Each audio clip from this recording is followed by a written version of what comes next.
गनगोरे के पास में भी सचिन भैया पहली बार गए थे और वो भी थे शादियों में इतनी ज्यादा भीड़ हमें दिखाई देगी। वहां पर नेहा दीदी की पिक्चर हटाकर अब 2 साल 10 साल बाद वो इंसान जरूर उस चीज का नेगेटिविटी को अट्रैक्ट ही क्यों करना है। जय श्री महाकाल, जय माता दी। कैसे हैं आप सभी? और आज मैं स्टोर रूम में शूट कर रही हूँ जस्ट बिकॉज कि आज इसे खाली किया था साफ सफाई के लिए, तो मैंने सोचा कि चलो यहीं बैठ के शूट कर लेते हैं। और रिएक्शन वीडियोस ना अकेले में शूट करते तो थोड़ा ज्यादा ठीक रहता है, क्योंकि किसी के सामने बोलना थोड़ा अनकंफर्ट होता है। अब देखिए, नेगेटिव चीजें यूट्यूब पर इतनी ज्यादा चल रही है, मुझे लगता है कि सीरियल जो है, मूवीज है, इन सबको तो बंद हो जाना चाहिए। इनका क्या काम है? जिनका कोई सेंस नहीं है वो वीडियोस भी यूट्यूब पर इतने वायरल हो रहे हैं जिनका कोई भी सेंस नहीं है। आज भी मैं ऐसे ही अपने कुछ थॉट्स सेल्फ एनालिसिस के बेसिस पर जरूर शेयर करूंगी। आप भी जरूर कमेंट सेक्शन में बताना कि मैं कहाँ सही हूँ, आपको क्या लगता है। देखिए, सारी चीजें एक साथ हुई है। नेहा दीदी की एंगेजमेंट जो तो बहुत अच्छी बात है, लेकिन सचिन भैया का भोपाल में होना, एंगेजमेंट अटेंड नहीं करना, साथ में ये बोल देना कि नीतू दीदी ने कॉल्स अटेंड नहीं किए, और उसके बाद में इतना लंबा ट्रैवल करके अगर कोई आए और वो एंगेजमेंट अटेंड ना करे, ऐसा कैसे हो सकता है?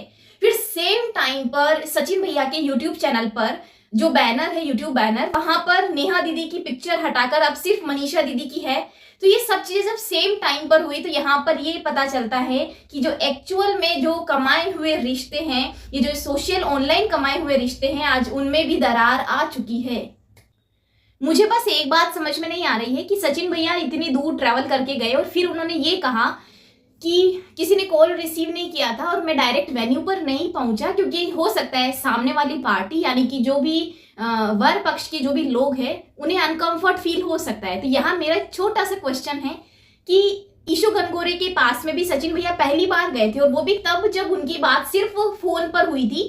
फर्स्ट टाइम वो मिले थे ईशू गनगोरे की फैमिली से भी, जबकि यहाँ तो वो नेहा दीदी की पूरी फैमिली से बहुत बार मिल चुके हैं। तो ये जो अनकंफर्ट वाला जो टॉपिक है, मुझे नहीं लगता कि ये वजह बिल्कुल सही है, क्योंकि देखो सिंपल सी बात है, कई सारे लड़की की तरफ के ऐसे रिलेटिव्स होते हैं जो कि लड़के वालों से पहली बार मिलते हैं, लड़के वालों के भी कई सारे रिलेटिव्स लड़की वालों से पहली बार मिलते हैं। तो यहाँ अगर सब अनकंफर्ट के बारे में सोचेंगे तब तो मुझे नहीं लगता कि शादियों में इतनी ज्यादा भीड़ हमें दिखाई देगी।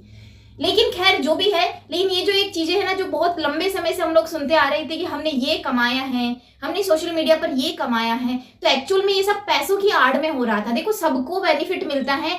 आज सब लोग ये कह देते हैं रिएक्शन चैनल वालों को कि हम किसी और का फेस यूज करके हम कमा रहे हैं पैसे, लेकिन यहाँ पर एक बड़ा यूट्यूबर दूसरे बड़े यूट्यूबर के पास में जाता है तो वहां से भी उनके भी जो कम्युनिकेशन होता है, एक्सचेंज ऑफ नॉलेज होता है, वहां से भी कई सारी चीजें घूम फिर कर उन्हें भी किसी न किसी तरीके का बेनिफिट जरूर देती है, चाहे वो कोलैबोरेशन से रिलेटेड हो, चाहे वो किसी वीडियो से, किसी भी तरीके से। तो ये जो एक्चुअल में जो रिश्ते होते हैं वो सिर्फ अपने रिश्ते होते हैं, बाकी सब नाम के ही है। फिर भी मैं तो यही कहूंगी कि खैर जो कुछ भी हुआ, एक्चुअल में हमारे पास में कोई प्रूफ नहीं है, हम सिर्फ अंदाजा लगा सकते हैं। लेकिन एक होता है कि इतने बड़े बड़े यूट्यूबर्स से इंस्पिरेशन है लोगों के लिए कि हमें भी कब इस मुकाम तक पहुंचना है। मुकाम इन द सेंस कि हमें भी इतना कमाना है। लेकिन मतलब मैं ये सोचती हूँ कि जिस तरीके से यूट्यूब पर इनकी फैमिलीज की जो इंसल्ट होती है ना, वो चाहे किसी भी तरीके से हो, चाहे कमेंट सेक्शन में लोग करे, चाहे फिर आपस में एक दूसरे कोई भी किसी के बारे में कुछ भी बोले, तो वही सब चीजें हैं। मुझे इसीलिए मैं हमेशा अपनी बहुत सारी चीजों को बहुत ज्यादा पर्सनल रखती हूँ। जहां मुझे लगता है कि मुझे जो ओकेजन, जो फैमिली ट्रिप दिखानी चाहिए, मैं सिर्फ उतना ही दिखाती हूँ।